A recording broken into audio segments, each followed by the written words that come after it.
السلام عليكم. لا تنسوا الإعجاب بالفيديو والاشتراك في القناة تشجيعا لنا لنستمر بنشر المزيد إن شاء الله.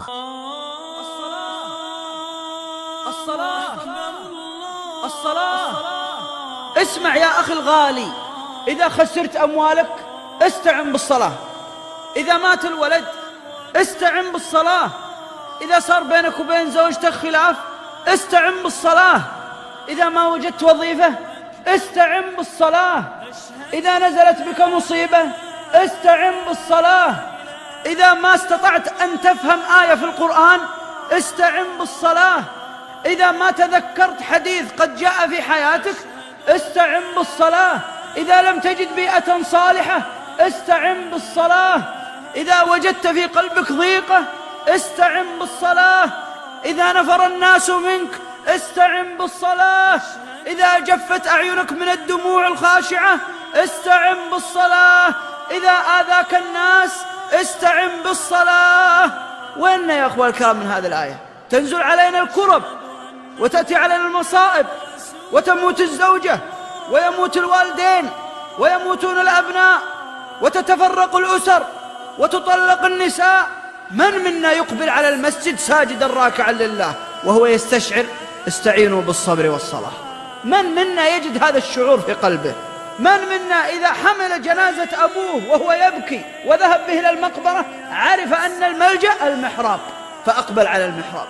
من أصحاب الأسهم لما سقطت أسهمهم كان مليونير في الصباح وأصبح مديونا في الليل؟ من منهم انكب على المساجد؟ من منهم سجد وركع؟ من منهم تذكر واستعينوا بالصبر والصلاة؟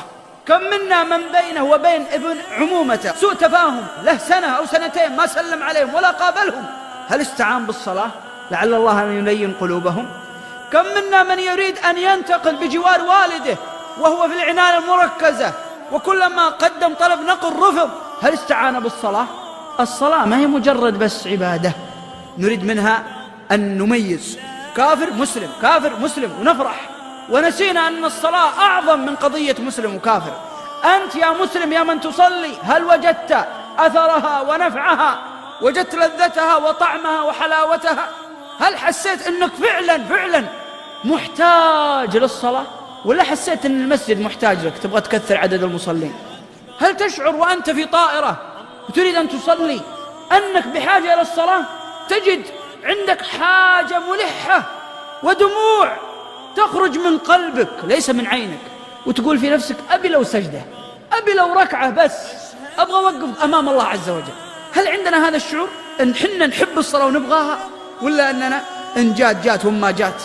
إن كان نحن من الحال الثاني فقلوبنا ميتة ولازم نعالجها. ولذلك النبي عليه الصلاة والسلام لما تكلم عن محبي الصلاة ماذا قال عنه؟ قال جزاؤهم يوم القيامة أنهم يكونون في ظل العرش، لأنهم يحبون الصلاة، يدور على الصلاة، يبحث عن الصلاة، يبكي للصلاة، يحزن إذا أغلق المسجد، يعلم أن الفرج كله عندما يضع جبهته في التراب أمام الله جل وعلا. لذلك قال النبي صلى الله عليه وسلم من السبعة الذين يظلهم الله في ظله يوم لا ظل إلا ظله. استشعرت معي الحديث؟ لو تمد يدك يوم القيامة ما في ظل، لو تأتي بأي شيء تريد أن يكون له ظل ما له ظل، لن نجد ظل يوم القيامة إلا تحت العرش. لكن من هو اللي يروح تحت العرش؟ مو أي واحد، سبعة. ذكر النبي صلى الله عليه وسلم من هؤلاء الأصناف السبعة صنف اليوم نتكلم عنهم. تدرون من هم؟ رجل قلبه معلق بالمساجد. هذا الرجل ما ترك الوظيفة، موظف ويشتغل ويمكن تاجر من كبار التجار، لكن هو رايح لتجارته قلبه وراه في المسجد، وهو رايح يشتري لأبنائه طعام أو من السوق قلبه وراه في المسجد. ولذلك قبل الأذان يرفع يشوف الساعة فيقول لأولاده خلاص انتهى السوق الآن المسجد، قلبه معلق في المساجد. اللهم اجعلنا منهم. الله أكبر